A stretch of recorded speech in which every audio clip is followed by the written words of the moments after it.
July 5th, 2025, Uncle Red gets arrested.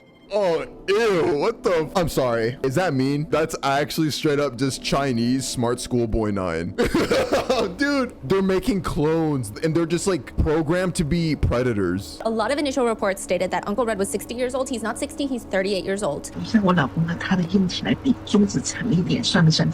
SCP got all these men to boom boom. Like 1600. What? Imagine the infections. Are these men victims or not? Because a lot of people are also saying a lot of these men got caught cheating on their wives. Hey, so I did find my dad in one of the thumbnails, and I don't know if I'm supposed to tell my mom. Okay, Oh, well, at least yours is kind of a... Sons, daughters would find their father in the camera roll, in the gallery of this man. Imagine seeing your dad. Nah, bruh. I'm telling my mom instantly to leave that man. This ruined families. Uncle Red also does not have a good wig, because at one point during a live stream, it does slip off his head, revealing that not only does his foundation...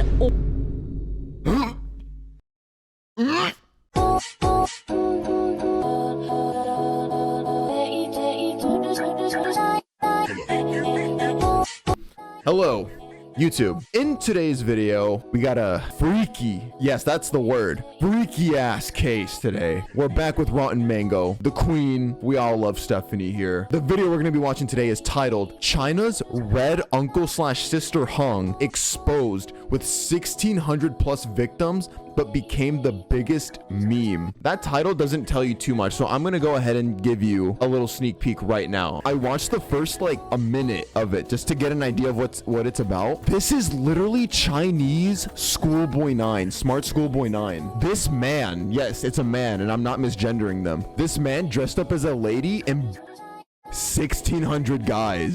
So at least they weren't children. And then he filmed them without their consent. It's crazy. It's insane. Like 1,600. What? That's just like, imagine the infections. That doesn't even sound sanitary. Ew, dude, why? I'm just really curious to see how bro did this. But yeah, before we get into today's video, as you can see, I am streaming on Twitch right now. There's chat right above my head. We watch videos like this all the time. True crime, Vocaloid, short films. It's a lot of fun. So yeah, follow me on Twitch to join us for moments like this. And also make sure you follow me on Instagram and Twitter to stay updated on what I'm doing. I'm gonna shut up now.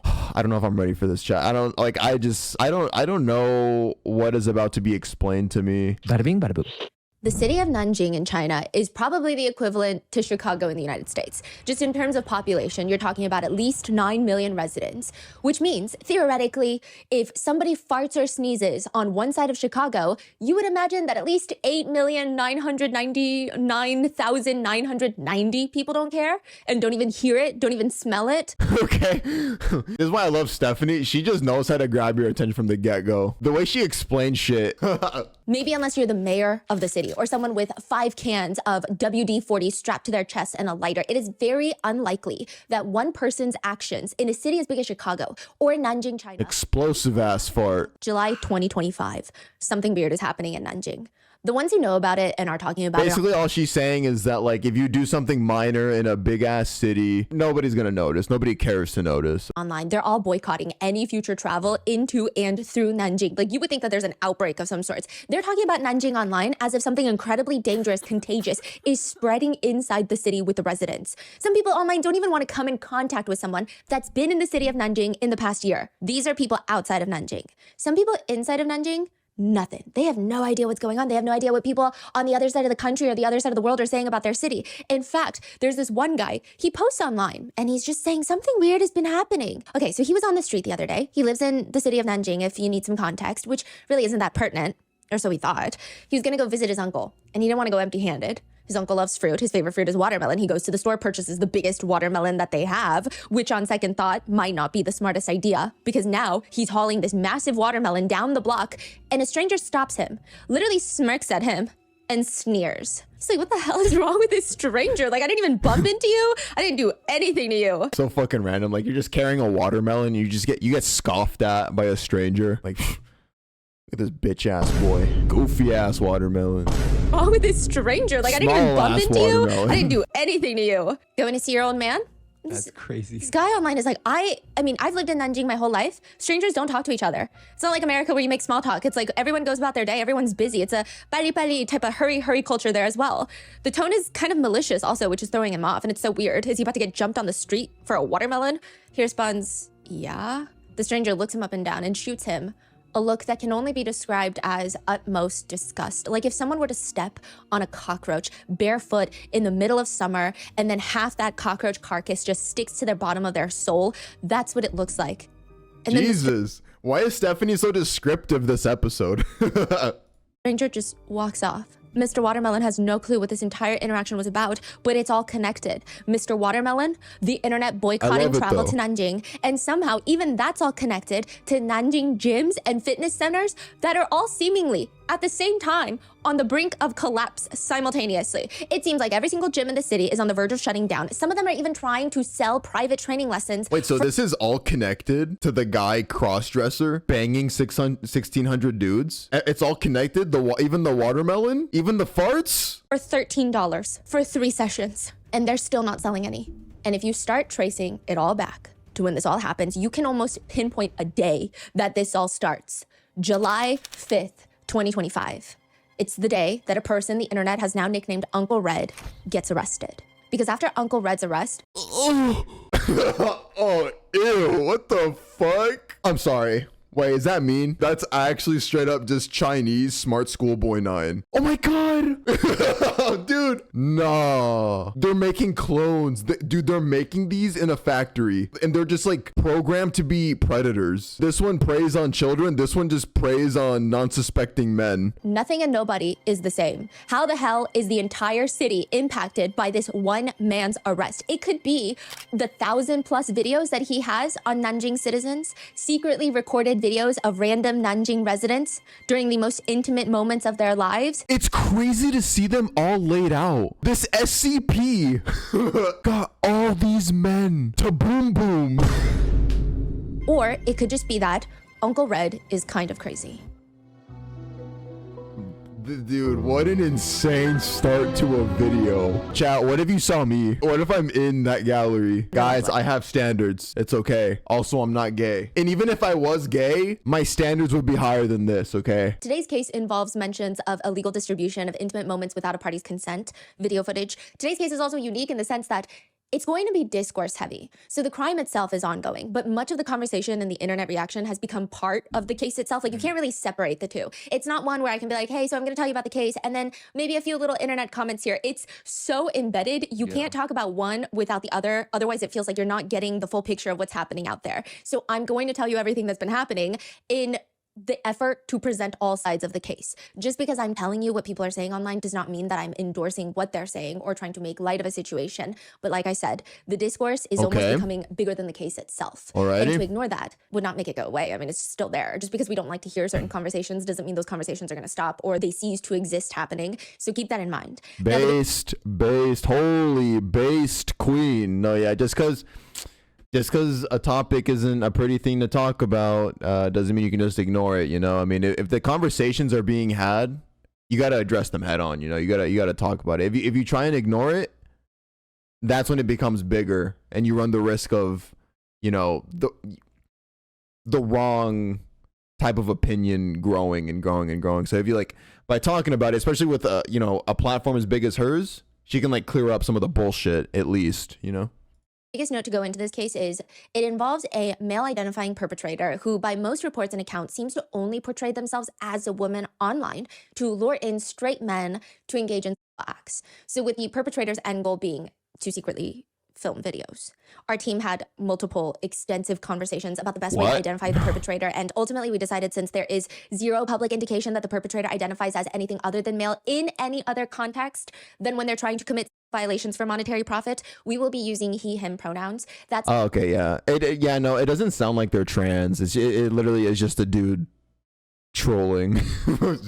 Said we understand when they're trying to commit violations for monetary profit, we will be using he, him pronouns. That said, we understand that there could be a slim possibility that the perpetrator is suppressing their gender identity since they may not live in the most progressive city in the world. There's no indication of that we found so far, but we just want to make it clear we are not intentionally, purposefully misgendering someone if that is indeed the case. It's just in this moment, with the given information that we have, this is the most respectful. My bad. I shouldn't say trolling. That's like minimizing it. No, like this dude dressed up as a woman and lured straight guys in and filmed without them knowing they were being filmed, which, like, you know, just, I'm sorry, but that gives me grapey vibes. Even though the sexual act was consensual, he lied about his gender and then also filmed without consent. So there was, like, it's not even that they didn't give consent. They didn't even have the opportunity to give consent. They were robbed of consent from the beginning. So no, yeah, it kind of gives me grapey vibes. Not gonna lie, yeah. Full decision that indeed the case. It's just in this moment, with the given information that we have, this is the most respectful decision that we could make. Secondly, regardless of the perpetrator's identity, their crimes are their own and are not representation of any group of people. In fact, cases like this can perpetuate negative, queer, phobic generalizations. And if those are the conclusions that one comes to after listening to the entirety of this episode, I would like to advise them to visit the nearest emergency room for possible brain damage. Thirdly, there is Whoa, I like this Stephanie. What is whatever Stephanie is on this episode, I need her to be on it for all future episodes. Like, I like this. That's all I'm gonna say. I like this, Stephanie. I love you. This episode, I would like to advise them to visit the nearest emergency room for possible brain damage. Thirdly, there is massive discussion surrounding full informed consent. As of now, none of the men in the videos have explicitly consented to the release of their footage. So keep that in mind. So with that being said, let's get started. Nothing gets people more violently riled up, in my opinion. I have never seen a group of people so quick to curse at each other, just like refusing to compromise, than a good old harmless conversation about who has better morals. It's the moral dilemma. It is the quickest way to get people close to you to scream at the top of their lungs, because if you refuse to kill one person, then you're intentionally, knowingly killing 5 other people, so you're actually not a good person. However, it's the trolley problem, yeah. To kill one person, I'm a better person than you. I'm morally superior than you. But that's just the trolley problem. It's like the most calm, demure of all moral dilemmas. There's a man named Jonathan Haidt, and he's got a lot of very uncomfortable moral dilemmas that people like to debate and familial ties with after long-standing fights about who's the better human. Take, for example, a family's pet is killed outside in front of their house. They had heard that roadkill meat is very delicious. Wait. Yeah, this is a moral dilemma, okay? Family's pet killed outside, ran over by a car. The family had heard from previous conversations that roadkill meat is very delicious. So they bring in their family pet. Nobody is watching. Nobody knows the family is doing this. And they cook the family pet's meat and eat it for dinner. Nobody saw them do this. Did the family do anything morally wrong? Some will argue, well, it's gross, but that's not the question. Is it morally wrong? And then they'll say, well, I guess the pet is already dead and it's their family pet. So if anyone's going to be upset about the situation, it would be them. And it's not like they're encouraging other people by doing it. They're not posting it online. Nobody saw them do it. I mean, it's gross, but is it morally wrong? Jonathan then further asks. Then it like forces you to think things like hyper objectively. Like, take out the, like, whatever moral sentiments you think, the stigma, everything, you remove all of it and just think of it on a fundamental objective level. And no, yeah, I mean, that's kind of just what it's testing you on. Consider this. A man goes to a supermarket once a week, buys a chicken, a dead chicken. And before butchering the chicken, he has intimate relations with the chicken, and then he cooks it and... Wait, what? Wait. Morally wrong. Jonathan then further asks, then consider this. A man goes to a supermarket once a week, buys a chicken, a dead chicken. And before butchering the chicken, he has intimate relations with the chicken, and then he cooks it and eats it by himself. He does not share the food with anyone. He does not share the kitchen with anyone. He has no young kids in the house. Nobody sees him do this. He is a single man who does this in his free time. The question is it morally wrong? Who is this guy? He's an author. I know he's not sharing the chicken, but like, imagine that conversation. Like, imagine he did share it. He's like, man, this is good. Like, what do you season it with? No, I don't season it. I f it. I'm sorry, what? No, you heard me. I f it. That's not seasoning. I fried my chicken.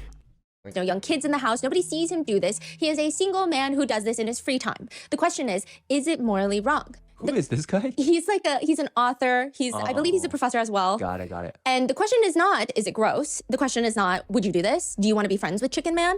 The question is simply, is it morally wrong? This is, side note, also why you cannot have philosophy majors over for dinner, because this would just end up in a bloodbath. Some would argue that this is an efficient use of natural resources. Others would say that there's a lack of respect being shown to a former living, breathing creature, which they would deem, personally, morally wrong. That's what they're saying. Then comes another moral dilemma. Okay, then hold that thought. So you think the act of doing this to a dead chicken because that chicken was once alive at some point is wrong. Then, I mean, you could also argue that you shouldn't be eating chickens, and then the only people that could have that argument would be vegans. But if you're not a vegan, then how can you have that argument? Then comes another moral dilemma. So let's say a woman is cleaning out her closet. She finds an old flag of whatever nation you're part of, or whatever nation you have the utmost respect for, whether that be the American flag, the South Korean flag, whatever. It's a national flag. She finds it, she has no use for it, doesn't want it anymore, so she cuts it up into pieces and then uses it as a rag to clean her toilet. Nobody looks through her bathroom window, nobody finds out. She doesn't post it on social media as some sort of message to the youth. It's not a statement of any kind. It's just, well, I was either gonna A, throw it away, and it's mine. I can do what I want with my possessions. And I mean, isn't it better to reuse things than just throwing it away? Some will say the chicken is a no-go, but the flag is fine. But others argue that flags can hold very symbolic meanings for a large population of people, such as veterans, perhaps even more so than the symbolism of a grocery store chicken that people will be eating regardless. Then others argue, just because we independently have our own views about something, does that make others morally wrong when their views are not the same, even if they're technically not hurting someone? Where does the morality end? When they start hurting people? Or just the idea, the concept? But who comes up with where that concept is? Side note, if you've ever had the desire to be the very annoying dinner party guest, this book is really good. It's called Righteous Mind. Is it filled with these questions? Yeah, and it's filled with how his students respond, and it's just, I mean, it's crazy. Oh, Yeah. dude, I'd be so down for that. Imagine like at Thanksgiving, you just bust out that question. Like, hey, chat, like if nobody, like, not chat, like, hey, mom, dad, brother, sister. So like this turkey here, what if we weren't sharing this? I was eating it by myself and I fucked it. Before I cooked it, obviously. I just like, you know, I bought it, it's dead. And I just, you know, I just do it. Is that right or nah? And I'm not sharing it, you know? Like, imagine bringing that kind of question up at Thanksgiving. Yeah, there's like a Filled very questions? Yeah, and it's filled with how his students respond, and it's just, I mean, it's crazy. Yeah, there's like a cockroach dilemma. There's incest dilemmas. Whoa.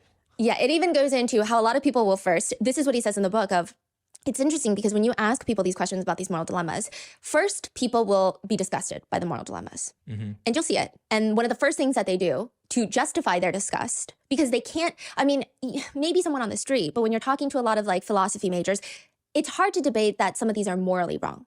Because it's just difficult. They're not hurting anyone. Nobody's finding out. It's not a statement. So what they do is they feel the disgust first, the emotion. And he says one of the first things that happens is they will find victims to justify their emotions, stating the family who eats the pet will get sick, or they're teaching their children dangerous behaviors, or the children are exposed to diseases by eating the pet meat. He's like, who said they had children? That is so interesting. Others say a neighbor who is a veteran is going to see the woman cutting up the flag and cleaning her toilet. And if he doesn't see that, he's going to see it peeking out of her trash can filled with doo-doo. And he's going to be very sad because he fought for that flag. Jonathan is like, we never said anyone was going to see it. In fact, I told you, nobody knows that this is happening. This is happening privately. So people will create victims to justify how they feel upset about a moral dilemma, which I thought was very intriguing. But that's not the point here. There are It's because as humans, like you always want to, I guess, rationalize your decisions, especially when they're open to criticism. It's like people are going to make imaginary people up that make their opinion valid. Yeah, I mean, that's just how we work, man. That's, interesting moral dilemmas, a bit lighter. So the cockroach one, because I see that you were interested, so I'm just going to tell you about it, okay? Yeah. A professor has everyone drink a sip of apple juice. And all of them take a willing sip. They saw it come out of the juice can and they took a sip. Then he announces, I have here in this container a sterilized cockroach. We bought some cockroaches from the lab supply company. The roaches were raised in a clean environment and they have been sterilized once again in an autoclave, which heats everything so hot that no germs can survive. I'm going to dip this cockroach into the juice. Now will you take a sip? Why or why not? No. Well, one could argue that probably dirtier things have actually been in contact with most food products sold within our country. We just don't know about it. This actually happens to be completely sterile. But the problem with moral dilemmas, and it's so interesting because they also did one that was so fascinating. They got a group of students together. A ton of them were atheists, so they don't even believe in any sort of God or religion. And they asked, will you sign this piece of paper that I sign my soul over to this professor after my death? But if this contract is null and void, this is not a legal contract. And they present it in front of the students, including the atheist students who don't believe that there's an afterlife, who don't really believe that your soul exists in any sort of form or even conceptually after death, and they refuse to sign it. They refuse to sign it. Would you sign it? Ooh, probably, yeah. Right, okay. Yeah. No. I don't know. No, just be safe. Yeah, I mean, just to be safe. I feel like, you would want a lawyer to look over it. No, at least, maybe. I would probably be peer pressured into signing it, though. Yeah. Would you sign it? No. You wouldn't? No. That's so interesting because you're not particularly religious or superstitious or... But I know it will bother you, so it'll just be whatever. So the problem with some moral dilemmas is that once you find an answer to the first moral dilemma, it leads to another moral dilemma, and then another one, until you're basically in this black hole of moral dilemmas. And that is today's case of Uncle Red. This case has led to at least 15 different... Here we go. No more moral dilemmas. We're getting into the case now. Let's go. And that is today's case of Uncle Red. This case has led to at least 15 different conversations and debates about the morality of not just the case itself, but also the internet's reaction to the case. And it feels like a black hole that we're about to get stuck in. So at first glance, there is this list. The list looks like the top 10 list of men from the city of Nanjing. It's just a collage of 10 guys, a close-up of their faces, and it's ranked 1 through 10. If you see the collage, it's confusing because it has a little... One of the dudes was ripped. Holy... dude, what is the riz that SCP must have had? Must have been crazy. Also, I'm sorry, Stephanie. This wasn't a good paused frame for you. Phrase through 10. If you see the collage, it's confusing because it has a little phrase accompanying each blurry photo of a man. Number 1 says, might as well guy. 2, Four Seasons guy. 3, Uncle Red Note Dreamboat. 4, half bottle of oil guy. 5, TikTok influencer sleep early guy.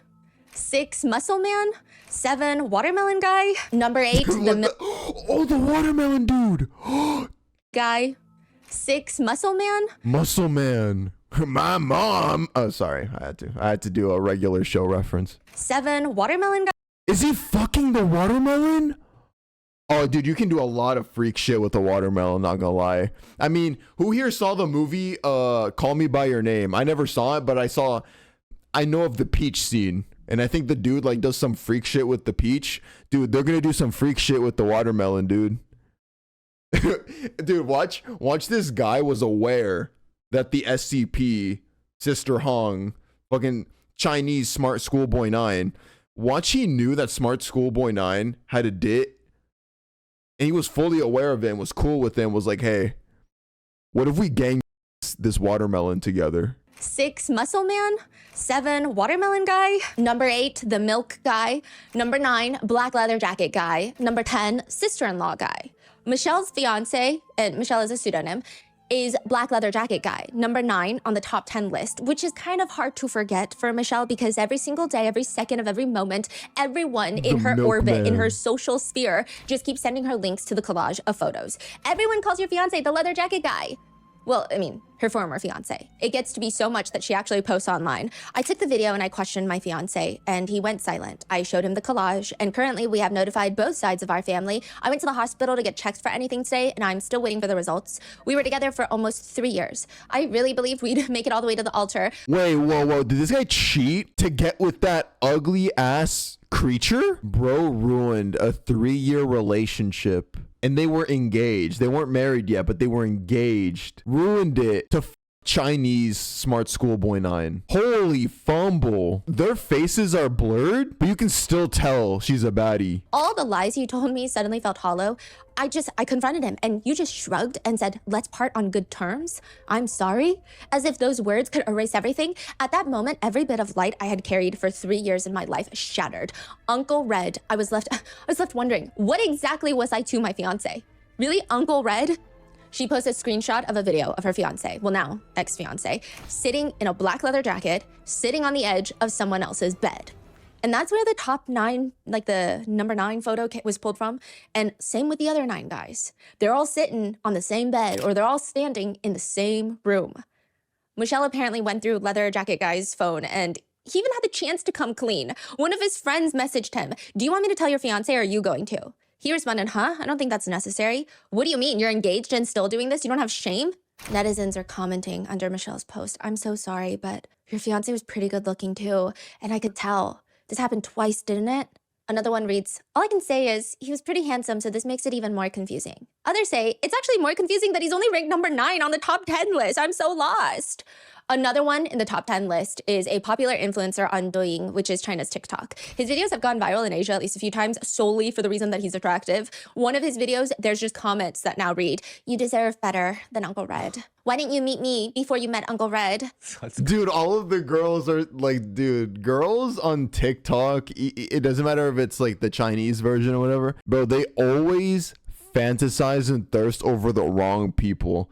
Over here in America, sometimes they even be thirsting over school shooters. You got these girls over here in China thirsting over these cheating ass men, saying like, if you had to cheat on your fiance, why not me? Like, why that ugly ass Chinese SmartSchoolBoy9 looking come on. Why didn't you meet me before you met Uncle Red? That's crazy. So who the hell is Uncle Red? A middle-aged man allegedly catfishing straight men into coming to his house to have intimate relations. Uncle Red poses as a woman online. Ew, dude, that was actually a jump scare. Ew, dude, how do you fuck this? What the hell? That's actually scary though. Wait, that's a screenshot. I'm screenshotting that shit. Wait, that's it. Hold on. That's a thumbnail. So who the hell is Uncle Red? A middle-aged man allegedly catfishing straight men into coming to his house to have intimate relations. Middle-aged man allegedly catfishing straight men into coming to his house to have intimate relations. Ew. Uncle Red poses as a woman online, and he will invite these straight men over, and all of their intimate reactions are secretly recorded. It has been reported by many Chinese mainstream media news outlets, and then later debunked by police, but nobody believes it, that about 1,691 men fell victim to this illegal recording scam. Uncle Red appears to have a very strict routine prior to live streaming. It's a ritual, if you will. The first is finding the palest color of foundation readily available for human use, slathering it all over his face, and pairing that uniquely with the reddest of red lipsticks, always remembering to overline his lips. It's a rather low-effort, minimal routine that does create kind of a striking appearance. Now, side note, the filters on Douyin are good enough that not much more is that necessary. The next step of his process includes putting on a dress shirt, a silky blouse usually, and then a long, flowy maxi skirt. He puts on a short bun. Oh my God. It goes down a little past his shoulders. He's got bangs covering his eyebrows. Oh, it's so cakey. It's so cakey. Oh. And it's a unique combination of design choices that are confusing, mainly because Uncle Red decides the day that he joins Douyin, he's actually going to go into making thirst traps. Really? Yeah, that. You call that a thirst trap? This is how he would convince straight men that he was actually a hot girl? Straight men watching, let me know if this works.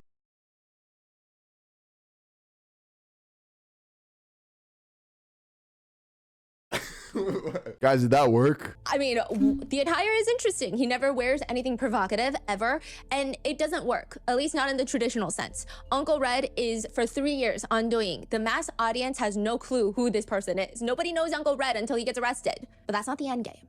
It appears that Uncle Red joins Douyin for the purpose of getting DMs from men, which I say with respect for half the world's population, lots of respect, lots of love.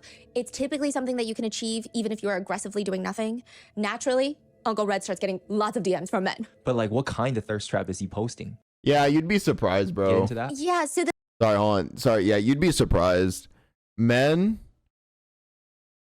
a lot of guys, even like attractive ones that you guys think are attractive, would fuck anything, would sleep with any girl.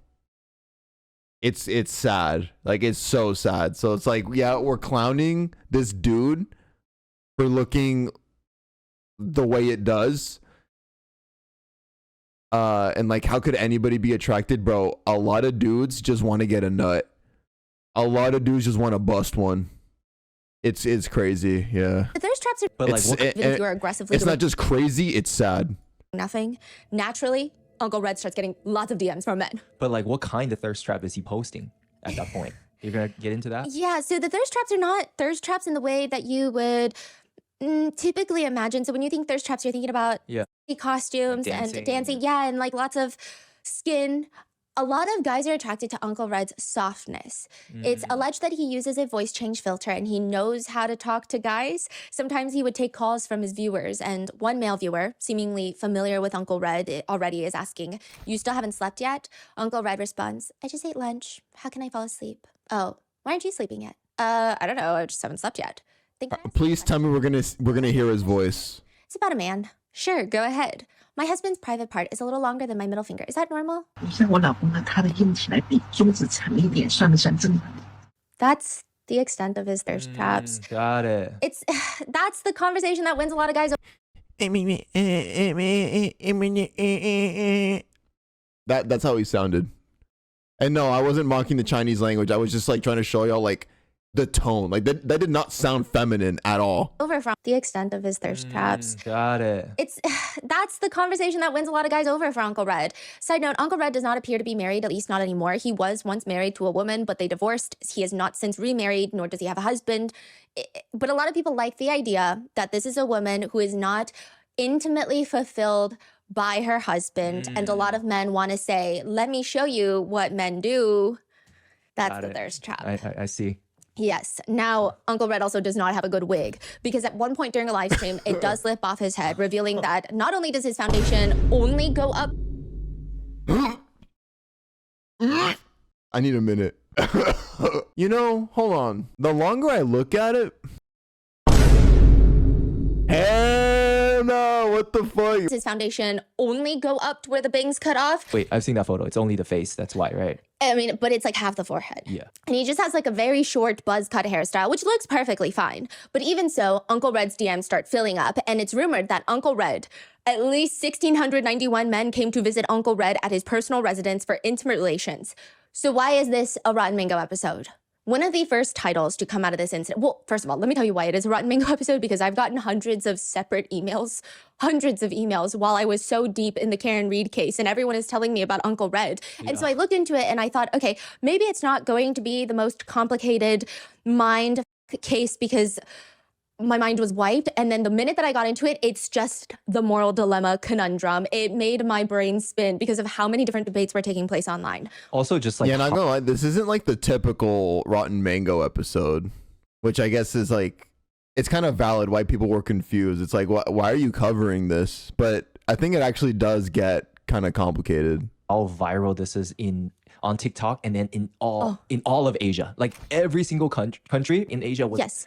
It's crazy. Like everyone's talking about this. It's suspected that Uncle Red's bang, wig, pale skin, red lipstick, maxi skirt is going to be the #1 Halloween look in most Asian countries this year. That's crazy. Yeah. So one of the first titles to come out of this incident, and again, this is not me agreeing with the wording of this title, but like I said, it's important how the news is presented in this case. It translated reads, Nanjing 60-year-old man with a wig and a long skirt successfully attracts over 1,600 straight men.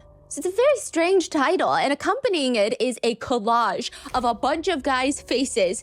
And they don't look like mugshots, considering half of them are looking down to the side, all different directions. Some of them are shirtless. Others look like they're in brief flashes of pain. Others look like they're in brief flashes of pleasure, which you can't really tell the difference. And it's a very weird visual to see so many random guys' faces in a collage. I mean, the background is so consistent that you have to consider that the idea that the pictures were all taken in the same place is a valid theory. And they are. All of these pictures were taken at Uncle Red's personal residence, where, like I said, almost 2,000 men have reportedly come to visit Uncle Red. That number will later be debated, but we will get to that. For 3 years. For 3 years. Imagine shining a black light. You know, like how investigators, like in a hotel room, will shine a black light to see like nut stains, cum stains. Imagine shining that in that room after 1,600 people. Like the whole wall, the whole bed is just painted in that. Ew. Every single day, Uncle Red has had visitors. Livestream fan after livestream fan knocking on his door. And it's kind of difficult to pinpoint who watches Uncle Red's live streams. I feel like if you sat at the corner of his apartment building and made bets with the elderly neighbor who sits outside on the plastic chair every day, you would lose money, because sometimes it's a younger college kid that shows up hoodie and a backpack. Other days it's a slightly older, fitness obsessed looking muscle dude in a muscle shirt. Other days, it looks kind of like a nerdy English tutor. Other days, it looks like a middle-aged balding man. The only reason that you would really know that they're here to see Uncle Red is that they do not come empty-handed. The speculation online is that Uncle Red's house becomes a local legend through word of mouth. Uncle Red does social media, gets a few guys in the messages, but these guys then turn and tell all their friends, you need to visit Uncle Red's house. Why is his name Uncle Red? And what you give, it's not even comparable. It's basically free. All you have to do is bring a small gift, a household necessity, a bottle of peanut oil from the grocery store, that's $3. A single watermelon, which depending on the season in Nanjing is $2 to $5. Or a packet of milk that you can get on sale, whatever. Just bring a bag of spinach if you must, which someone does. Just bring something to show gratitude for the host. And most likely what you get in return is what netizens refer to as, quote, full service. Undoubtedly, a lot of these guys find this to be a practically free exchange. I mean, a lot of the stuff you can find in your own freezer. They put in zero emotional effort, no dates, no paying for dinners, no full service, you say. You don't have to pay for the services because Uncle Red is willing to do it in exchange for a half-filled Dasani water bottle of peanut oil. In fact, a lot of streamers will barely give their top donors the time of day unless they're dropping thousands of dollars on them, let alone meet up with them in person. But Uncle Red's fan service, if you will, is so good that Uncle Red will take anyone in. These are how netizens are saying they think that this whole scam started, this whole crime started. Uncle Red won't even make fun of you for buying a $3 bottle of oil and taking half of it and giving Uncle Red only half the bottle of oil. Instead, Uncle Red will guide the men to the tiny thin mattress in the corner and spend about 30 minutes with them. Now, up until this point, all of this is consensual. Like, these men are coming to Uncle Red's house. They're not being forced to stay there. They're not being forced to partake in any intimate relations or activities. So all of this, like, no part of this so far is a crime. Some of these men may have realized that the market price and what Uncle Red are offering is kind of a steal. It's a good bargain. Uncle Red's apartment is difficult to find, but even then, still a bargain. It's a basement unit, and it's dimly lit. Kind of has a bunkerish feel to it, which is what netizens say. I will say it's very sparsely furnished, just a collapsible table, mini fridge, a bed, and a built-in closet with a sink next to it and a bathroom off to the side. It's not exactly homey, but some of the guys have to turn on their phone flashlights to even find the door to Uncle Red's unit. It just looks so unpleasant. Like, something about it. It's just so... I don't know. The lighting, it kind of reminds me of that one cursed video where that one guy's forced to eat cereal in front of those other two clones. And you guys know what I'm talking about? Forced to eat cereal. Let me see. Is this one, right? Yeah, it's literally like this. Like, the atmosphere of the room gives off this. It makes it darker. Because a lot of them are captured on the video walking in with their phone flashlight on. But it's seemingly worth it, because right when they walk in, Uncle Red will place pink slippers in front of them. Sometimes Uncle Red will even wash fruit, cut the fruit, make small talk, make the guys feel comfortable, and then they get into the festivities for free. Well, for the price of a watermelon. But there is a saying that a lot of people use in marketing, which is, if it's free, that means you are likely the product. Because in the middle of Uncle Red's apartment is a tiny little hole. And hiding inside that tiny little hole is a hidden camera. And when these men leave, Uncle Red pulls out the SD card, starts importing the footage to go through. Even in illegal businesses, there seems to be some sort of quality control because Uncle Red will sort through the footage, cutting out the, quote, boring parts and the not exciting parts, trim down the hidden camera footage to just the highlights, which includes the men walking in with a grocery store gift in their hand, awkwardly saying hello, Uncle Red saying hello, hugging them, and then the opening line for almost every single 1,000+ guest is along the lines of, did you wash yourself first? Go clean yourself. They will then be escorted to the bathroom like a stray dog, where you hear the water turn on, they rinse themselves, walk out, and there are pink slippers awaiting them. From there, the camera captures them unzipping, receiving, and then none of their faces are blurred. None of their identities. Oh God. Okay, see, that's where it gets a little, I think that's where the moral dilemma comes in, where it's like, she already talked about how some of these men were cheating on wives, on girlfriends, fiancés. That's not right. They willingly went to go smash what they thought was another woman. But lying to them about your gender, them being recorded without their consent, like without them even knowing that the camera's there, it's a whole nother level. So I don't think any of that kind of excuses. So it's like, yeah, fuck the dudes for cheating on families. Again, even though the sexual act was consensual, everything else was a lie. Filming that without them knowing? None of their faces are blurred. None of their identities are hidden. And Uncle Red is selling these videos, this massive collection of videos in Telegram group chats. News breaks of Uncle Red's arrest. And both sides are wrong. But I would actually argue that what Chinese SmartSchoolBoy9 did was worse. Like if you were to, gun to my head, I have to say which one's worse. I'd say that's a little worse. all of Nanjing in China are kind of going into a meltdown. The only reason I even first heard about this case, I mean, I did start getting hundreds of emails, but the very first time I heard about this case, my husband's sister came over and she was trying to explain the story, and it looked like it was fundamentally changing the wiring of her brain. Like, she was losing her mind at not only the case itself, but also the internet's reaction to the case. Like, it was just everywhere. She said you can't even go onto any Chinese social media platform without this being the main conversation. Like, if you don't know Uncle Red, you don't know half the jokes people are making, you don't know what half the people are talking about. It's just, you could post a video of your dog and in the comments there will be references to Uncle Red or jokes about Uncle Red somehow fitted in there. It's like a cultural phenomenon. The more she knows about this case, the more questions. Like, for one, how did Uncle Red even get arrested?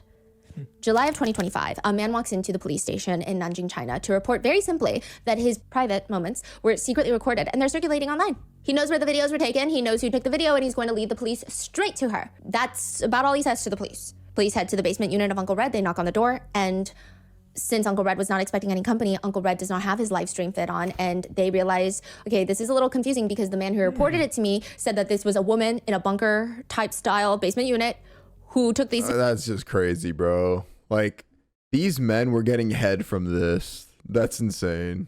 Videos, but now I'm looking at a middle-aged man. Maybe it's his wife, but it's not, it's him. They promptly arrest him.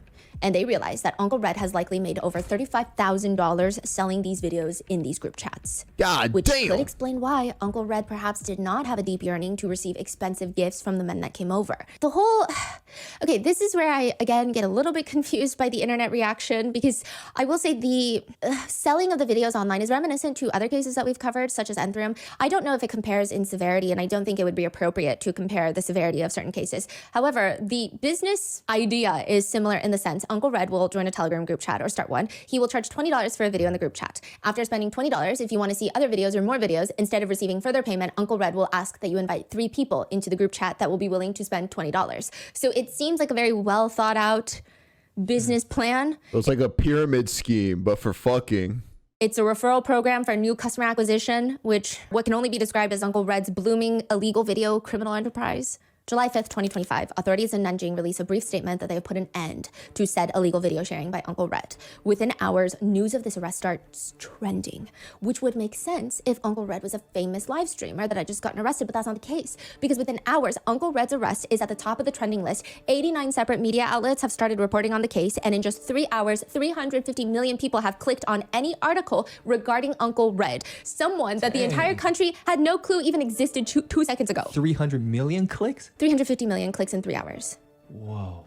Interestingly enough, this is where things get weird and controversial because people have very wild reactions to the whole case. First, people are doing the math. 1691, that's about 2,000 men, gone to Uncle Red's house in 3 years. That's about 1.5 men per day, with speculative reports estimating that there's about 5 terabytes of footage out there, which equates to about 3,000 hours of footage. That's a lot of activity. And that's not him even, I mean, he's got to lure these men somehow, so he's talking to people online. Let's say it takes about an hour to at least talk to someone to the point where they can come over to your house and do those intimate relations. I mean, this is like a full-time job. Most of the videos are also the same, which depicts Uncle Red performing oral activities on the guest, and then usually unceremoniously Uncle Red will turn around without taking off any clothing, just lifting up the back of his maxi skirt and then just like backing up into the man in question. So he would like lift up his skirt, be feeling all cute, and then the guy that he lured to his apartment just gets to see a hairy asshole backing up into, oh my fucking god. Oh my god. Ew. Yo. This is the part where I'm lifting up the back of his maxi skirt. And she's like, ooh, look at me, so cute. And it's just this fucking jungle asshole. Oh my god. Just like backing up into the man in question. Now, this is the part where I report to you all of the internet reactions regarding Uncle Red. And again, am I saying... Excuse me, what is that? He's like, oh, what? What is it? Is that a fucking ball sack? That these are appropriate reactions to report to you all of the internet reactions regarding Uncle Red. And again, am I saying that these are appropriate reactions? One singular ball poking out. Like reactions to lifting up the back of his maxi skirt and then just like backing up into the man in question. Now, this is the part where I report to you all of the internet reactions regarding Uncle Red. And again, am I saying that these are appropriate reactions to a situation like this? No, that's not at all what I'm saying. I am just here to tell you what people have been saying online, what the general consensus has been, the types of memes that have come out of this, just so you understand the full totality of this case. The initial reaction across China seemed to be a mixture of shock, rage, and confusion, but with a lot of women, particularly on Douyin, on TikTok, that are just squinting at the collage of men's faces, praying that they don't see a boyfriend, fiance, husband, dad, whoever. Some even go online to report, hey, so I did find my dad in one of the thumbnails, and I don't know if I'm supposed to tell my mom. I need advice. Others say, okay, well, at least yours is kind of a more... Sons, daughters would find their father in the camera roll, in the gallery of this man. Imagine that. Imagine seeing your dad. Nah, bruh. I'm cutting him off. I'm telling my mom instantly to leave that man. That's actually sad, though. This ruined families. That would ruin families. And it did ruin families and marriages. Others say, okay, well, at least yours is kind of a more simple situation where you should probably tell your mom. For me, it's different because I found my colleague. A lot of people report finding their colleague or brother or someone that's like distant enough that you definitely don't want to confront them with it. You have nobody else to talk to about it. And now you're just stuck with this information. One comment reads, I was here for the drama, but then I found my brother-in-law in one of those pictures. And we thought he was working, but turns out he was at Uncle Red's house and he showed up with a carton of milk. So that's very awkward. On Chinese dating apps right now, and again, is this appropriate? That's not up for me to decide. I'm just letting you know. The biggest red flag that a lot of Chinese women state is that if a man writes that they are from Nanjing, even though it's a massive city with 9 million people, they think it's inappropriate. One netizen shared her dating profile, which reads, requirements for boyfriend. 1, not from Nanjing. 2, must not have been to, stopped by, or traveled through Nanjing in the recent years.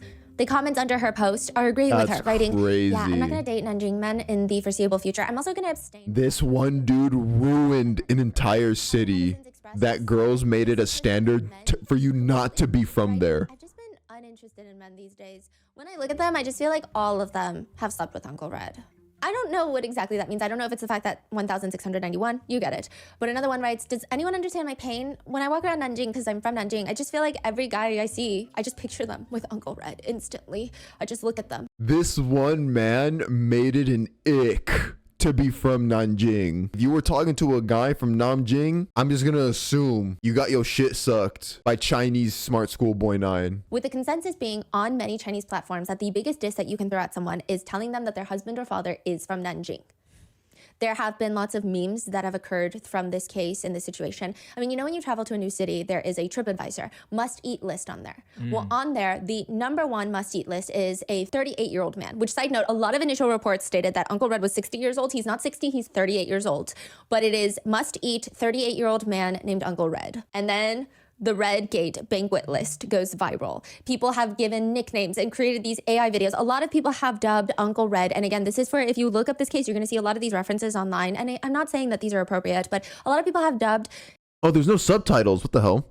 Uncle Red Nanjing Zero online, which I was thinking, okay, there has been discourse that we're going to cover in a second about perhaps there being not enough usage of protection and things that can deter you from getting an STD. So maybe they're calling him Nanjing Zero because they're trying to make some sort of joke or some sort of meme about him being patient zero and he's like passing on things to other people because they're just all doing it willy-nilly, like all 2,000 of them. But I came to the very interesting conclusion that zero in China refers to bottoms. Yes. And 1 refers to tops. And Tiffany and I, my sister-in-law and I had a very uncomfortable... Chat, am I a zero? You guys always call me zero. Y'all always call me zeros, bro. Every time. Even though I tell y'all I'm not gay, y'all always call me zero. Conversation where she was like, okay, so let me explain. What's funny is Tiffany didn't know what top and bottom means. She actually only knew what 1 and 0 means. Yeah, so it's like you have to double translate what top and bottom means to her. And then she's like, oh yeah, that's 1 and that's 0. And then I had to double check that this was not like an offensive term in China. And then she was like, no, she was showing me these Douyin videos of guys who are like, oh, I'm a 1. And then it's like thirst traps. So I was like, okay, it seems like a normal thing that they talk about. But that has become another meme. And there has been, aside from the chaos and discrimination discrimination. It's not even just stopping at men from Nanjing, but also fitness men. So remember the 1 through 10 ranking that there was? Those are the top 10 men that netizens find the most interesting and or appealing from Uncle Red's guest list, if you will. And they have been ranked.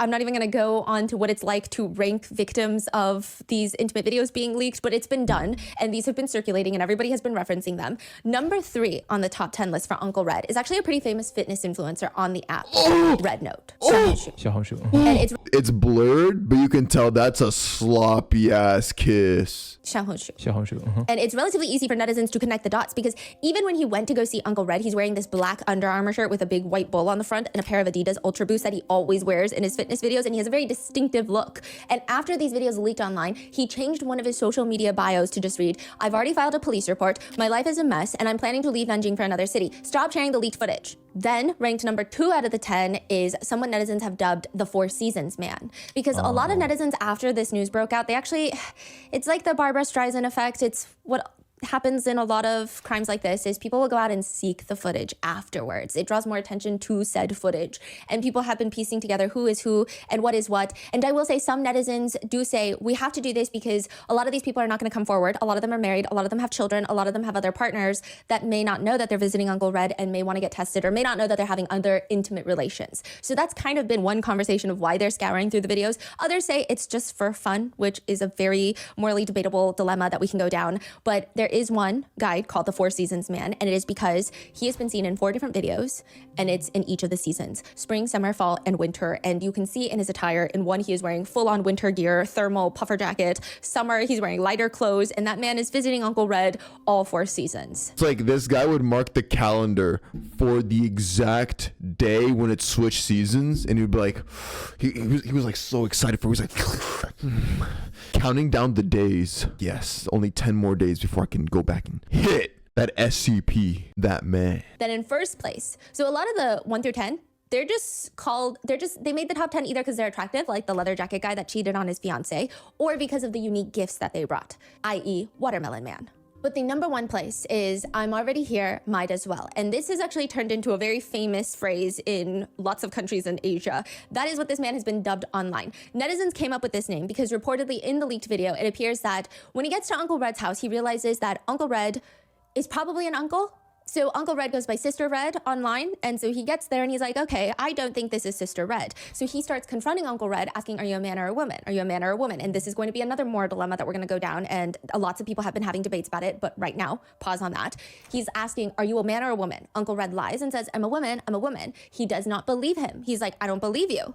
So then finally, Uncle Red tells him, well, I'm going to call the police if you keep harassing me and asking me these questions. And he has this moment, reportedly in the video, where he thinks about it. He ponders it. And then he decides, you know what? I'm already here. I might as well. And the next frame of him that netizens have clipped from that video is of him in likely a moment of pleasure. So it's now become a meme, again, wildly Well, I'm already here. Sucks dick. inappropriate. Nevertheless, I'm just reporting on what's happened. A meme shows a screenshot of the video where you can see him pondering, looking very pensive. And then right after it, right under it, it shows him looking up at the ceilings with his hands resting on his hips. And he looks like he is enjoying the moment. And it says, I'm already here. Something doesn't feel right, but might as well. Yeah, in Chinese, like "来都来了." It's like really viral. These have gone very viral, and pretty quickly everyone found out who the might as well guy even is. He works as a teacher from one of the elite Shanghai kindergartens, and if you're wondering, a lot of people actually travel to Nanjing to meet up with Uncle Red. Oh, Yes. Dude, so it's like it's a tourist attraction. Dr. Red? I mean, not Dr. Red. Fucking oh, Uncle Red, yeah. Uncle Red is a tourist attraction, national level. Jesus. A lot of people actually travel to Nanjing to meet up with Uncle Red. oh, Yes.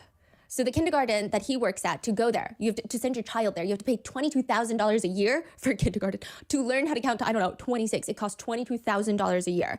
But I digress. The most appalling revelation, however, is that he has a wife and children. So he quickly deactivates his accounts. Everyone thought that he was just going to disappear off the internet, focus on his personal life. But no, not long after, a new Douyin account pops up with who only netizens can describe as being the doppelganger of this man posting workout videos in the similar fashion of the Might As Well guy before he deactivated his account. So comments start questioning him. Hey, did you, just delete your old account and start a new one with a fake name? He has since vehemently denied it, stating that you must have the wrong guy, which the comments read, dude, it's totally you. Same shoes, same tank top, same everything. Way too recognizable. You got the same height, same build, same everything. He too has a bit of a buff build and typically liked to post his workout selfies and shirtless photos on social media before everything blew up, which has now cemented this joke in a lot of netizens' minds that if you post shirtless workout selfies, then you remind everyone of Uncle Red's type, which are young, buff dudes. So now under random fitness... Oh, so he's actually not that far off from SmartSchoolBoy9. Like, at least they're not children, but yeah, he would like go for younger straight men. Influencers videos, there are comments that read, hold on, let me check my dictionary first. And the new term dictionary means the collage of men from Nanjing. 1,000 men pictures. Another one reads, please put your shirt back on, we're not in the mood these days. God forbid an uncle have a type. Hey man, you're right. Another one reads, show this to Uncle Red, you're his type. Another one says, what number are you for Uncle Red? Another says, brother, please stop showing off. Everyone is trying to find out which one you look like. Another reads, either put your shirt on first. Currently, we feel nothing. The moment we see someone flexing muscles, all we can think about is whether or not you have kissed Uncle Red. Or another one that simply states, let's not talk about whether or not you are popular. First, you need to tell us if you've been to Nanjing. To which some netizens find the whole social discourse very confusing, and they comment, imagine being a fitness guru right now. They write, quote, overnight, the thirst trap men watched their skies fall down.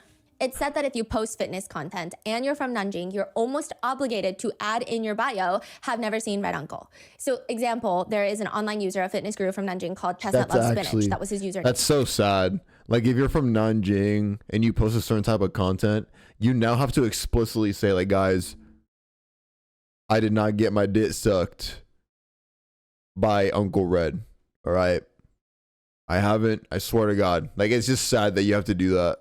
Now it's Chestnut Loves Spinach, parentheses, I swear I've never seen Uncle Red, end parentheses.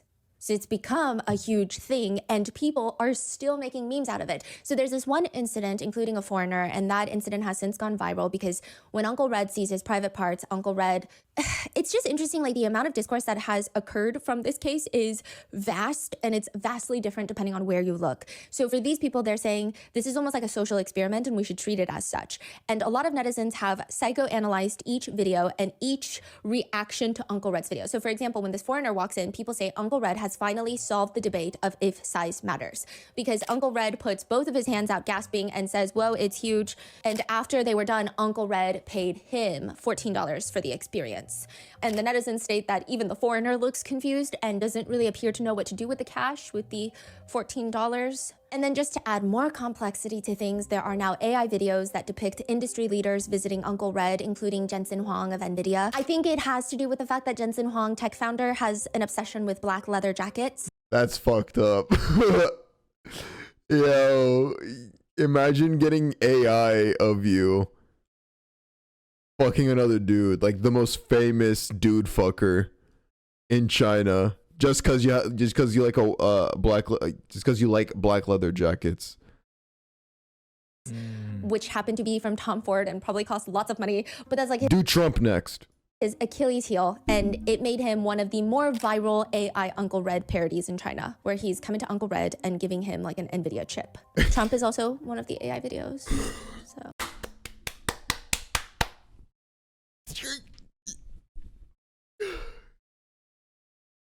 Yes. Dude, no fucking way. Hey, Donald Trump would do it too. Donald Trump would do it. People have created Lego sets for Uncle Red's place, which shows Uncle Red and men having intimate relations and a line of people waiting outside, waiting to get in. Some of them are holding watermelons, bottles of oil. Some netizens comment it's not the most realistic, stating that there's too much oil because a lot of these guys would only bring half the container of oil. Yeah. Others point to the pink slippers, and they've made memes of this pink slippers with zoomed in pictures of it saying, no one feels sorry for the slipper. It has been worn by over 1,000 people. Others have gone to recreate Uncle Red's, quote, iconic look by donning a wig with bangs, throwing on a mask, silky blouse, and a long skirt. And I will say, you know what this discourse is reminiscent of? Again, I'm not comparing severity. I'm just comparing crime happens discourse that is so big and almost all on the same level of dark humor. It reminds me of all the baby oil jokes. where it's like the discourse is almost bigger than the case itself. And it's generally on the hee hee ha ha side and not the I'm going to take this seriously side. So that's kind of what it's reminiscent of. So you have people recreating Uncle Red's iconic look, that's what they call it, by throwing on a mask, silky blouse, long skirt. There are fashion tutorials on how to... Yeah, you know, that is true. No, yeah. It's like, we're making... Okay. A lot of people are making light of it, like, because some aspects are quote-unquote humorous. But, yeah, we're forgetting, though, a lot of guys had their privacy completely violated. And it is grapey. Like, it is very much... Yeah, grapey, in my opinion.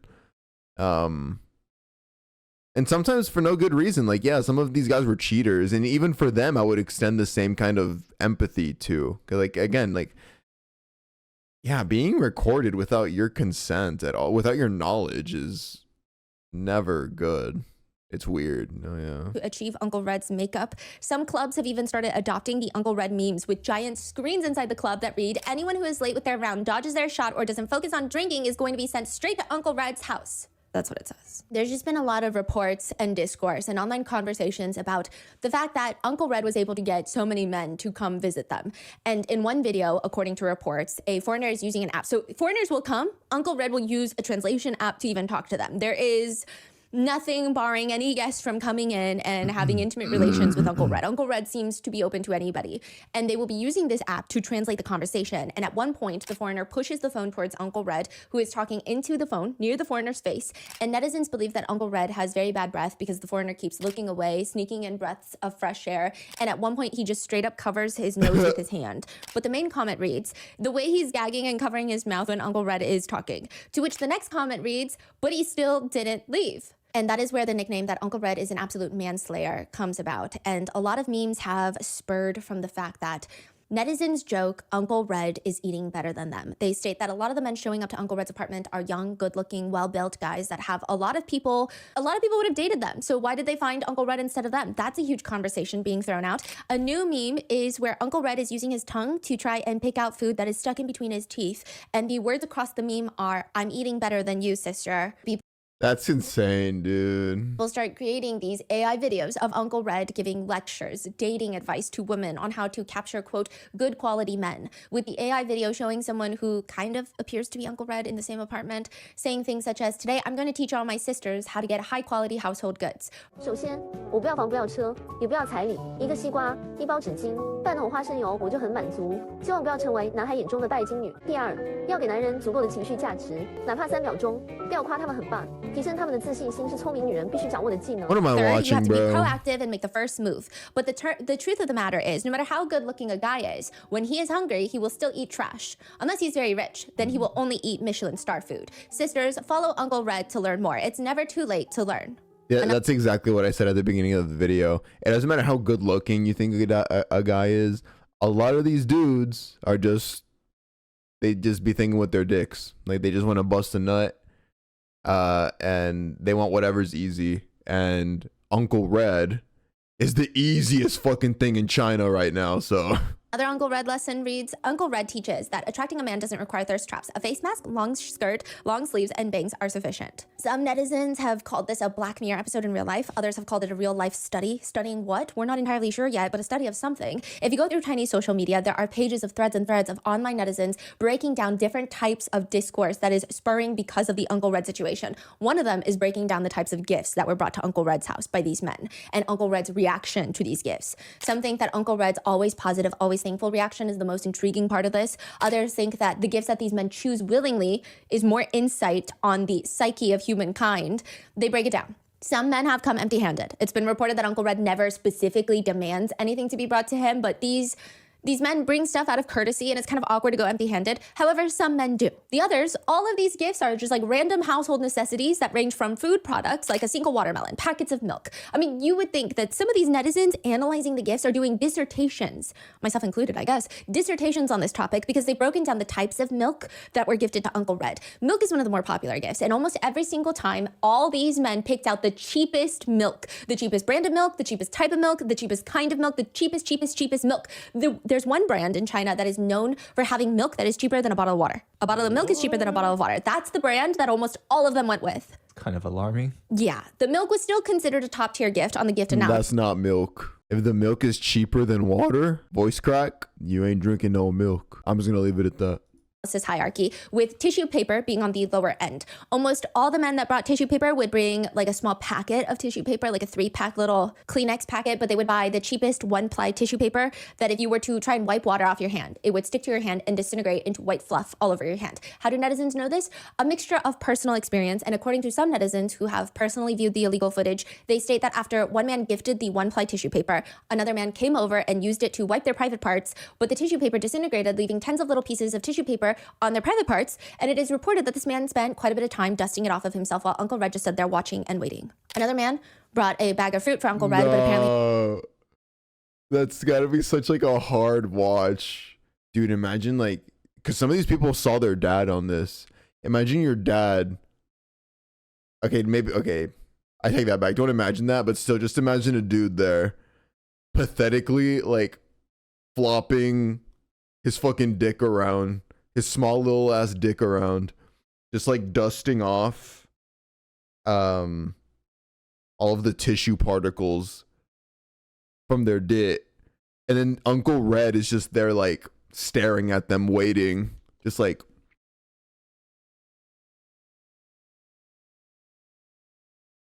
and then the dude's just there like all pathetically like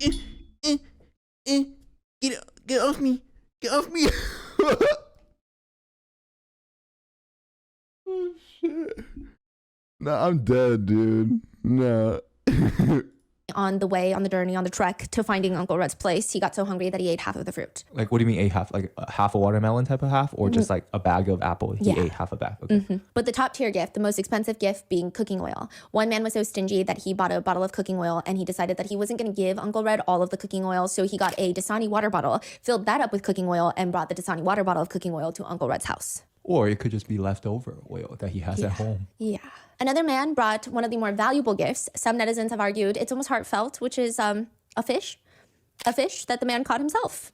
Uncooked, still attached to the fishing wire, just like a live fish from the river. And Uncle Red's response in his soft voice was an encouraging, wow, you were able to catch such a big fish. Some joke that by this rate, after 3 years, Uncle Red should be able to open up his own grocery store, and people have created memes of Photoshop images of Uncle Red in his own grocery store. It is to the point where people say if you're a Nanjing local, it's best not to walk around with a single lone watermelon, a carton of milk, or a bottle of oil. And that has also led to a lot of deep analysis on the men. There have been like, okay, so the moral dilemma, it's tenfold. So first of all, the moral dilemma is this an appropriate reaction that the internet and society can have to a situation like this, where everything is okay up until Uncle Red illegally films these without consent and then releases them online? Clearly, that's a very bad crime. These men are ultimately victims, but is it okay to have this type of reaction? That's the first moral dilemma. The second moral dilemma comes in the fight of a lot of guys and women are fighting in the comments section. So a lot of girls, they are making jokes about this case. And they're saying, you know what? Because I feel like there are lots of crimes against women where men make jokes about it. I mean, take the Diddy baby oil situation, for example. Lots of jokes are being made. And so why do we have to suddenly be so sensitive when nobody is sensitive towards crimes against women? And so it's been like this back and forth, almost like a mini gender war at times. It's been really intense. And then there's also been conversations of why did all these men even go to Uncle Red's house? A lot of men have decided to take this as a teaching moment for women. And they are telling women it's because Uncle Red gives off energy where he will support men. And it's because all of these feminist gold diggers are just looking for Lamborghinis and not cooking oil. It's why women can't get any of these young straight men, and Uncle Red is getting all of them. And that's become a whole conversation itself. Yeah. That's fucking insane. I saw one. It was like a guy, the girlfriend was like, I want a new iPhone. And then he flashed back to Uncle Red. Yeah. Like only wanting a... Why can't you be like Uncle Red? Fuck you, bitch. You just want me for my money. Uncle Red, I could bring him a watermelon and he'll suck this shit. He'll suck me. And you, I come back after a long day's work, you won't do the same. After I put food on the table, I'm going with Uncle Red.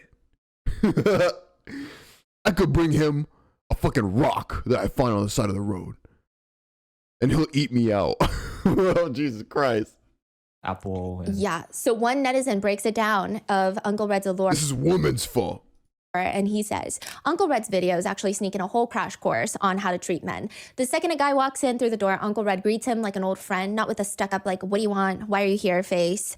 which like I don't know anyone who does that, but okay. A second, yeah, the apartment is decent at best, but it feels cozy like a home. 3, he even washes fruit, hands it over. Even for a casual fling, he gets treated like an honorable guest at Uncle Red's. 4, he takes charge to initiate physical conduct instead of just laying there like a dead starfish. He's fully engaged. 5, when a couple of guys get overwhelmed and get performance anxiety down there, Uncle Red doesn't roll his eyes or pile on pressure. He eases the awkwardness and gets them back in the game. 6, he has thick lips. One netizen agrees, saying Uncle Red has proved to women that men are not actually picky. But a lot of women have a lot of things to say about that, obviously, with one comment reading, I want to thank Uncle Red for getting rid of so many red flags for us. And they're not even talking about the men in the videos. They're talking about people saying things like this about Uncle Red. So it's become another moral dilemma. One netizen even comments, his voice is gentler than 80% of Chinese women, which I'm telling you, Chinese women had a field day with that comment. Another one comments, Uncle Red reflects the emptiness in the Chinese man's heart. He literally sounded like a man. Yeah, when he was talking like, oh my gosh, like that. That's how he sounded like in the audio that we heard. I don't think. Yeah, no. Like if all Chinese, if they're saying that sounds softer than all Chinese women, I'm calling bullshit. Another group of men are just fully outraged that women are not outraged at this situation because the victims are men, stating that women would have been more outraged had the victims been women. And women are agreeing, saying, yeah, but when have you been outraged? Last time, the list of victims were women. Like, men are never outraged. It's women being outraged for women. And now the men are the victims. You guys go be outraged. We're tired.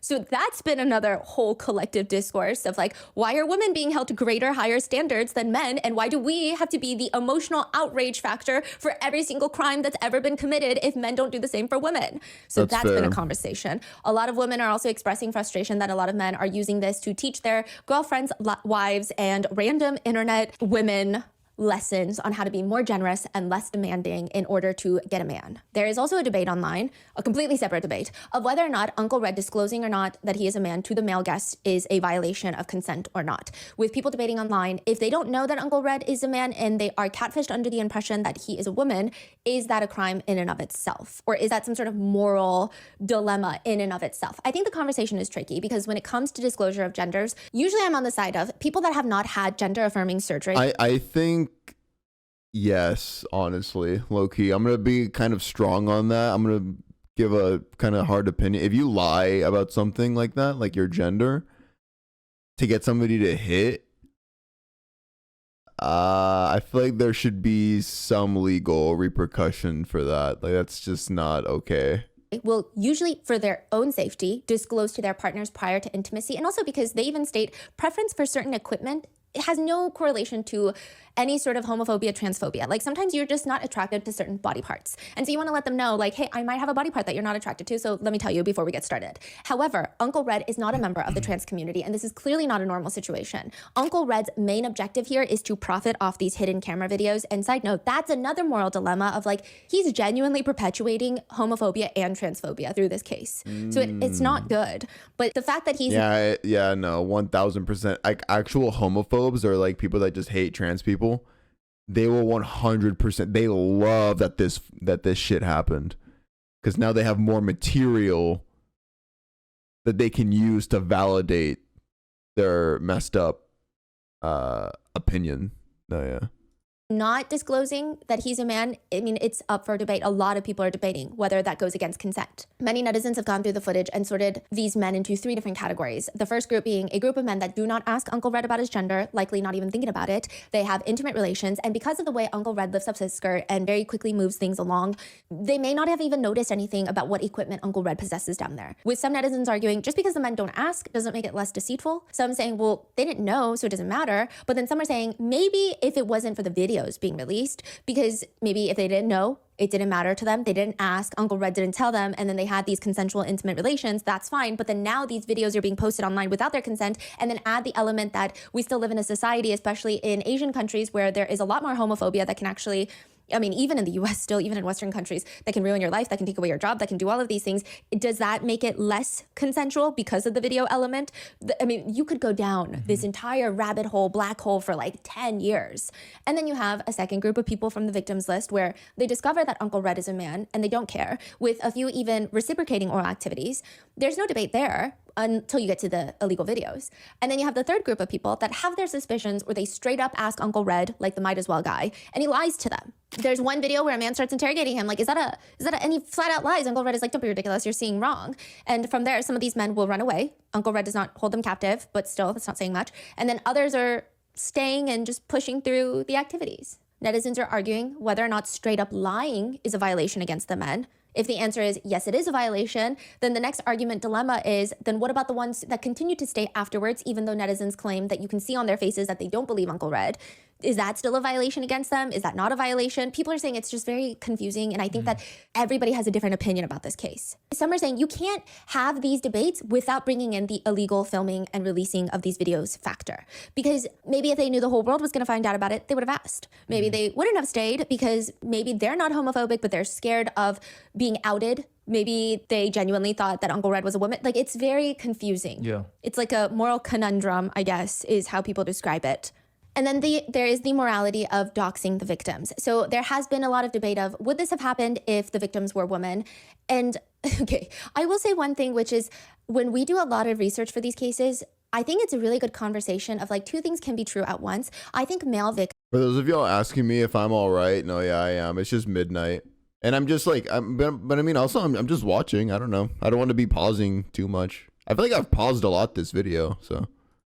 Cases, I think it's a really good conversation of like two things can be true at once. I think male victims, especially when it's crimes, like crimes, especially when the perpetrator is a woman and it's a male victim, they do not get taken seriously.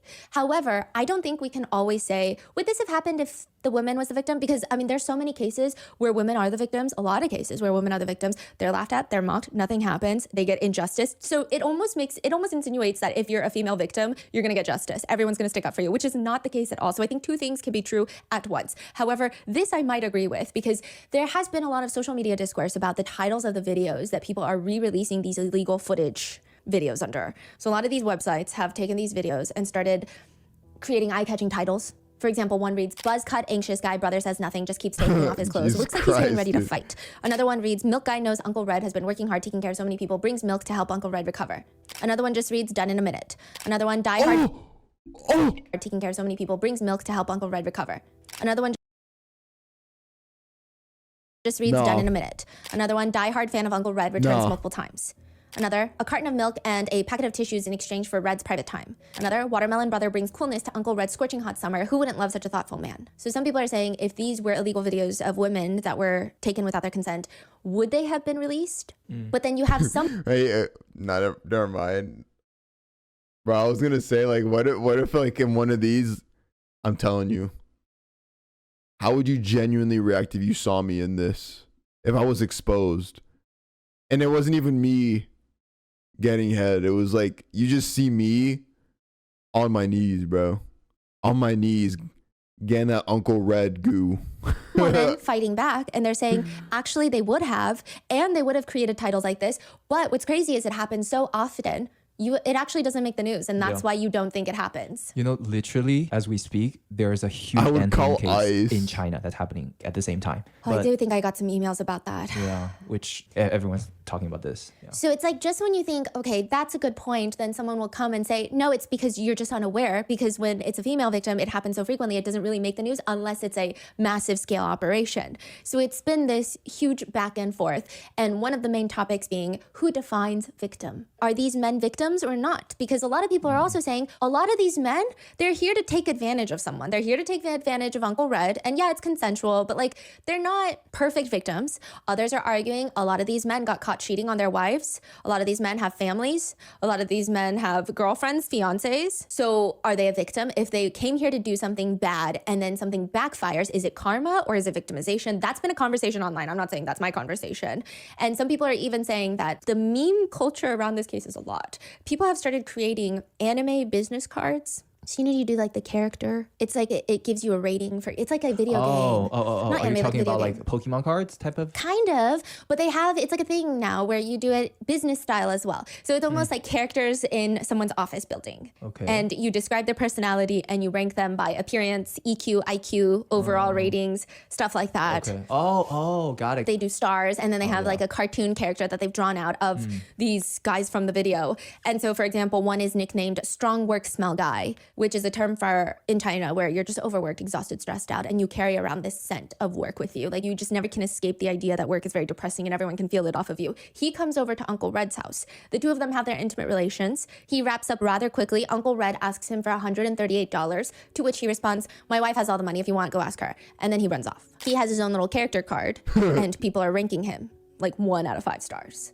Others have described incredibly intense psychoanalysis of people's visits to Uncle Red's house, with one netizen post reading, "This guy never cares about hygiene and always complains a lot. He always looks guarded, looks around carefully, doesn't even want to wash up for Uncle Red. He hates the way Uncle Red looks. He only talks about how he feels, and he uses and trashes so many tissues. It's a blatant disregard for others and their belongings. He's selfish, seems to hate Uncle Red, but it's all a facade because he's come back multiple times and this is a reoccurring visitor." Then another one gets a card, and his name is just character number 2, Stingy Chubby Guy. It reads, "Came empty-handed, bargained while doing the housework, didn't cooperate well, only did part of the quote chore." Big ass muff. Oh, sorry. Actually, wait, this is the first dude besides Buff Guy. This is the first dude that like actually could dwarf Chinese Smart School Boy 9. I keep calling her that. I mean, calling him that. But yeah, I know it's Uncle Red, but I don't know. Chinese Smart School Boy 9 is just funnier to me because he looks like him. But no, yeah, this is like the first one that's like, dude, literally all I've seen so far, besides the buff dude, it's twinks. It's twinks that Uncle Red makes look small. Which is just funny because he presents himself as a girl, but then these dudes come over, and then Uncle Red is just like dwarf, like the dudes are like this Hatsune Miku plushie size, and then Uncle Red's just like, okay, bro, this is nah, bro, this is. What you know about us? Tell you everything. I got what you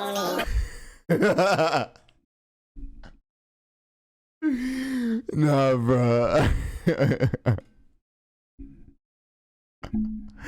That's Uncle Red next to all these dudes that he be bringing over.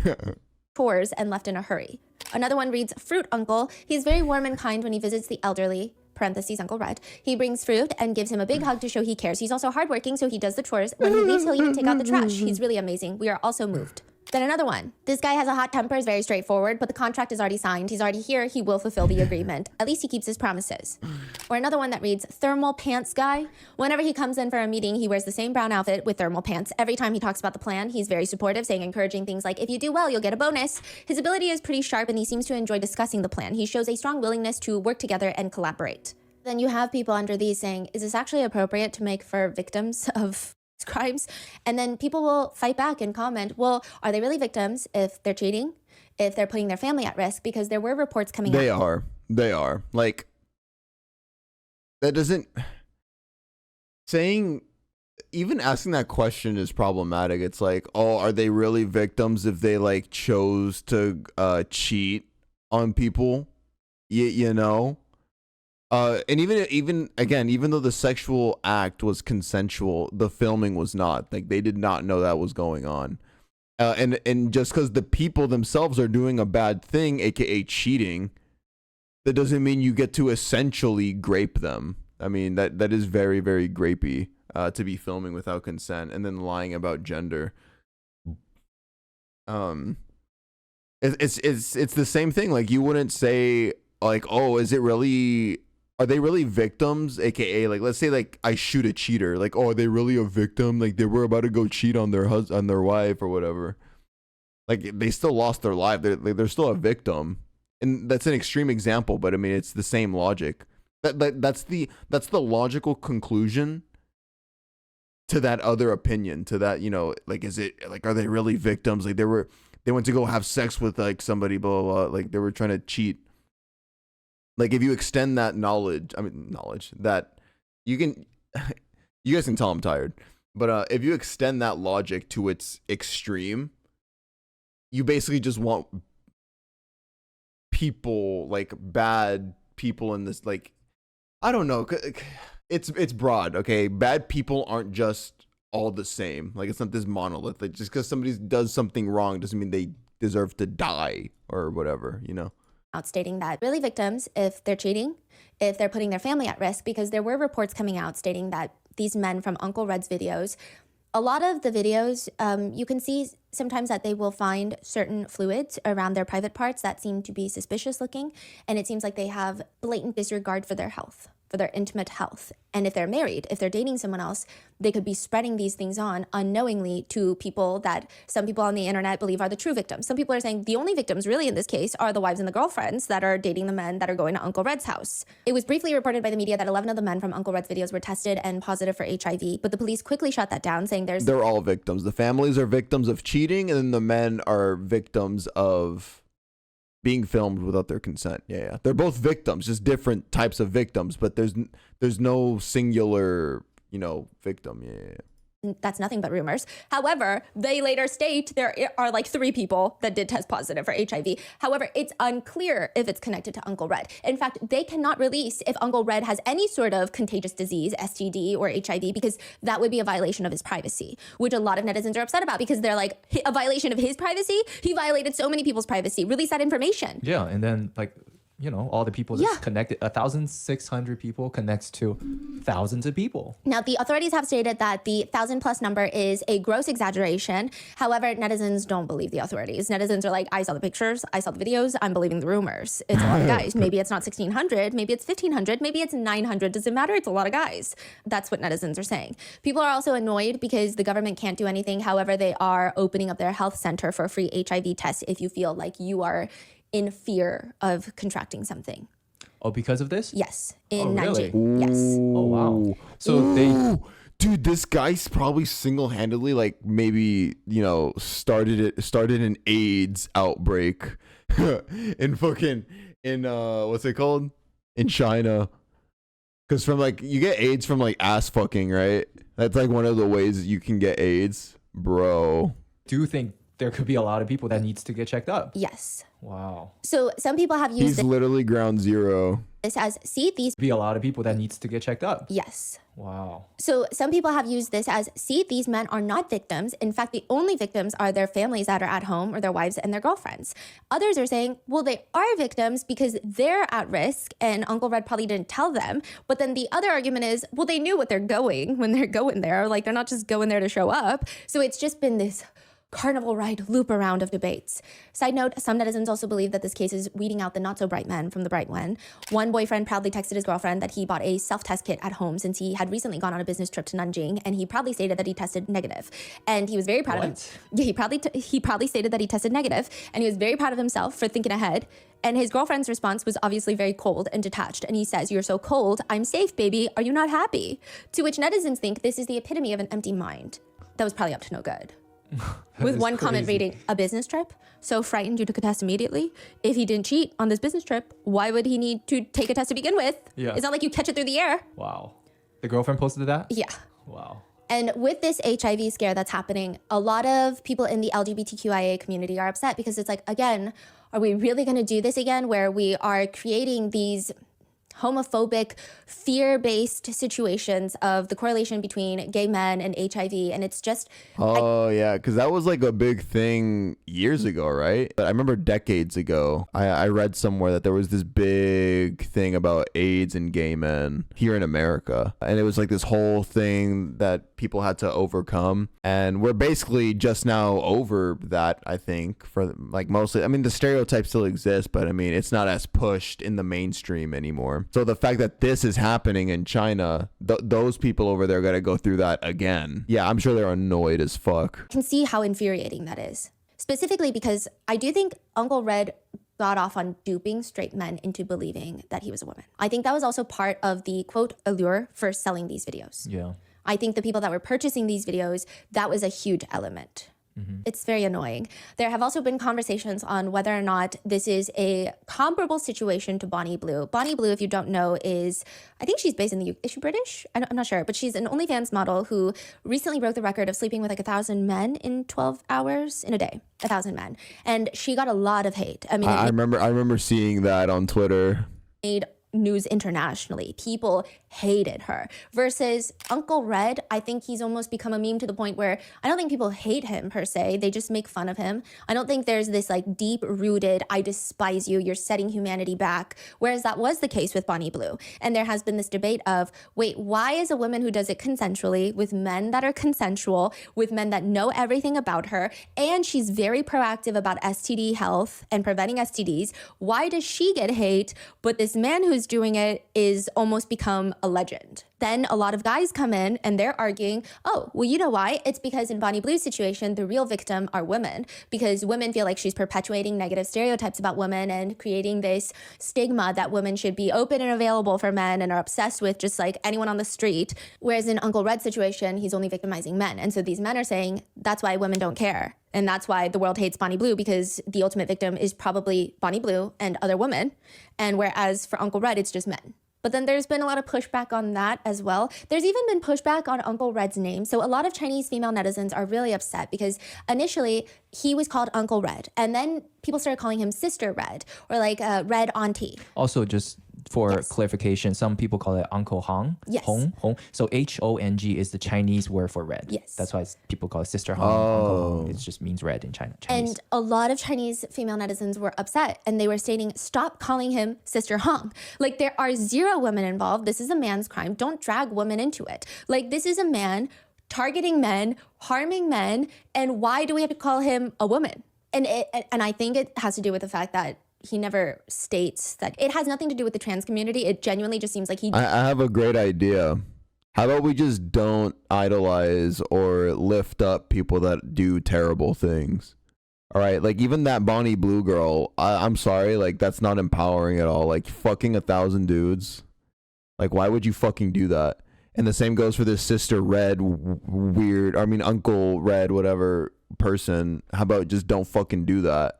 And then broadcast it. Like that's not diva behavior. That's just fucking weird. Did this because it's part of the allure, it's part of the videos, it's part of maybe a kink that he has, is to trick straight men. So a lot of people were upset about that in China. Like it doesn't matter who's the victim. They're victims. Okay, the word victims is in both scenarios. Victim equals bad. Like, yeah. And they're saying, it doesn't make sense why we have to make him Sister Hong. With a lot of female Chinese netizens fighting back and saying, if a woman had genuinely secretly recorded and leaked footage of her sleeping with over 1,000 men, sold the footage without the men's consent and profited money off of it, she would have been eaten alive online. But Uncle Red has become a meme. So this is not a woman. Like, this is Uncle Red. He's never identified as a woman outside of committing these crimes. So what are we doing here? That's been a huge argument. Others are arguing Uncle Red did nothing wrong, except for the videos. They're saying having sex with men is not wrong as a man. And everyone's like, wait, but we know that. So that's just been like a weird conversation, but some people are commenting justice for Uncle Red. He did nothing wrong. Those men wanted it.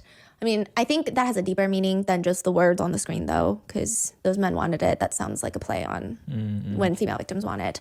With one netizen also writing, I think apart from the secret filming and cheating, there is nothing to criticize. There's nothing wrong with being gay, being bi, but there's nothing wrong with dating or hooking up. There's nothing wrong with liking Uncle Red's appearance either, which a lot of people are like, well, now you're just boiling it down to this like random argument that everybody already knows. It's like, of course nothing's wrong with being gay. We already knew that. But this is like a really weird situation to be like, there's nothing wrong with being gay. When everyone's like, yeah, we know there's nothing wrong with being gay. Yeah. You're the weird one for thinking like this is your coming out moment of like, there's nothing wrong with being gay. Like, no, we've been there. We all know. Did you just catch up? So there's been that argument of people fighting back and forth. And then some people are saying people who are saying that are just trying so hard to be woke that they're like, no, guys, this is a victimless crime. And then some people, it's just been such a fight. That's crazy. Yeah. There have also been some memes that some people find funny, some people find very offensive, but some netizens have gone on to Photoshop Uncle Red's face onto Buddha statues. A Buddha statue that it's just so ugly. Oh my God. Depicts Uncle Red standing, resting both feet on the heads of 2 young men. And in one hand is a watermelon, in the other hand is a bottle of oil. Others are making cakes of Uncle Red's face with words that read, I wish you have 1,691 men pursuing you this new year. It's supposed to be a celebratory cake. And so people are like, that is crazy that this is happening. And it just seems like the deeper that you go in, if you pass like the first layer of memes and people joking around, it becomes this black hole of moral dilemmas and arguments. And it seems like no one seems to agree on any aspect. It seems like at some point, people start diverging in their thoughts and their moral opinions of like, okay, well, maybe some people think it's okay up until this point. Some people are like, it isn't okay up until this point. And it just goes on and on. What are your thoughts, though? I think it's pretty easy. Sentence him. I don't know. This whole case was just kind of stupid. Not gonna lie. Okay, it's not. It's serious. It's serious. Like, it's just the discourse around it. It really is easy. Like, it's not one of those like cases where it's like, oh, you shouldn't simplify it, bro. He violated thousands of men's privacy and recorded without their knowledge. It's not just without their consent. There's a big difference. Without consent, it's like, do you mind if I record this? Like, no. And then he still does it. Like, he never presented that option to them, so they were robbed of consent ever, like from the beginning. It gives grapey. Like, it's very grapey. And even though some of these men themselves were not great people, they were cheating on wives, they were cheating on fiancés, on girlfriends, that doesn't make it okay. That's just it. Like, that's just, there shouldn't be any discourse about like, are they really victims? Like, they're victims. It's wrong. Filming sex without consent is wrong, period. That's where it should end. I mean, that's my take, that this is wrong. All those men are victims. I don't know. It's pretty easy to me. Just like Stephanie said, let me know your thoughts in the comments below. And yeah, I will see you guys in the next video. Peace.